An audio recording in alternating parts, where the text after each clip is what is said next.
السلام عليكم ورحمة الله وبركاته، حبايبي اللي متابعيني عاملين ايه؟ معاكم مطبخ ام علي. احنا النهارده بقى ايه؟ بنروق البلكونه عندي كده، فبدور في البصل لقيت فيه بصل صغير كتير. قلت اعمل بيه ايه؟ قلت المه كده ببرطمان ونستخدمه نعمله برطمان بصل مخلل. هعمله لكم بطريقه حلوه قوي قوي قوي قوي وهتعجبكم. ماشي، احنا دلوقتي غسلناهم. ماشي، هما يجوا زي 3 كيلو بصل كده اهوت.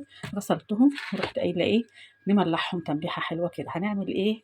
اللهم صل وسلم على سيدنا محمد. إيه، هنجيب ميه هنا اهي مغليه، لسه غليها حالا. والبصل ده انا شطفته وغسلاه يعني.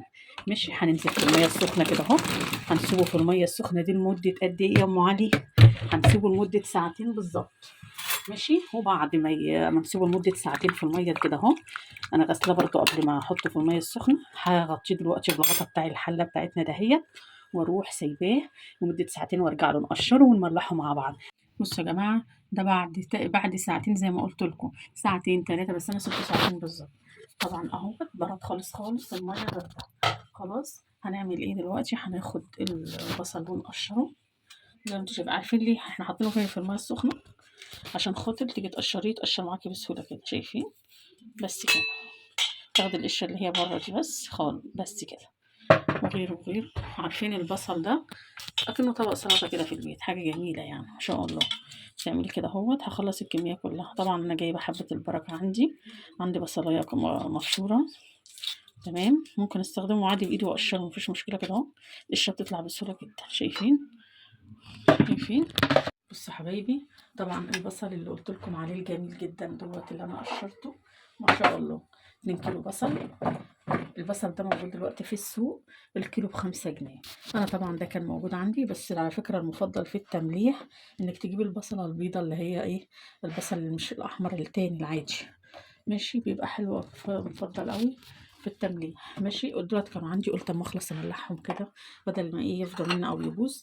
معانا هنا زي لتر ميه كده اهوت، عليه ربع كوبايه ملح. ما تحدقيش قوي عشان لو حدقنا الحاجه مش هنعرف نعالجها. حتى لو طلع عدد معاكي شويه مش اشكال، هتعرفي تحطي له حبه ملح وتعالجيه. لو حادق مش هنعرف نتعامل معاه طبعا، ولا ايه؟ طبعا دلوقتي انا البصل ده اتقشر واتغسل. تمام، معايا البراطين بتاعتي ناشفه زي الفل. معايا جزرايه كبيره كده بشرتها. ماشي، معايا هنا حبه البركه يعني. معلقه فلفل احمر برضو اللي حطيتها مع الجزر زي ما انتم شايفين كده اهوت. وهنعمل ايه؟ هنحط البصل بتاعنا في البرطمان. بسم الله الرحمن الرحيم. ماشي، هنعبهم كده اهوت. شايفين يا جماعه معلقه السكر دي؟ شايفينها؟ اساسي قوي. هخليها بعد ما دوبت الملح.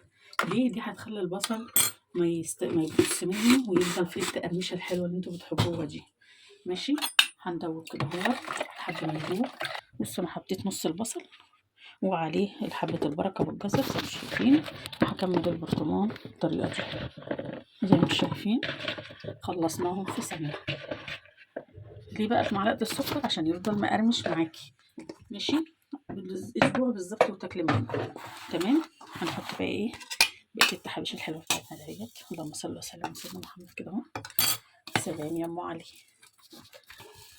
صلوا على النبي كده وزيدوا النبي صلوا عليه افضل الصلاة والسلام. الله على الجميل، الله. يا سلام. هنحط المية بتاعتنا. خلاص، ادي المية بتاعتنا الجميلة. وناكلوه جنب طبق فول الصبح، جنب اي حاجة بيبقى حلو قوي. هنعمل ايه في التكة الاخيرة بتاعتنا اللي فاضلة؟ سقطة الزيت اللي بتحفظ لنا اي مخللات احنا بنعملها. معلقة كده اهو، معلقة يا جماعة، احنا عارفين ان الزيت غالي. حافظوا على الزيت.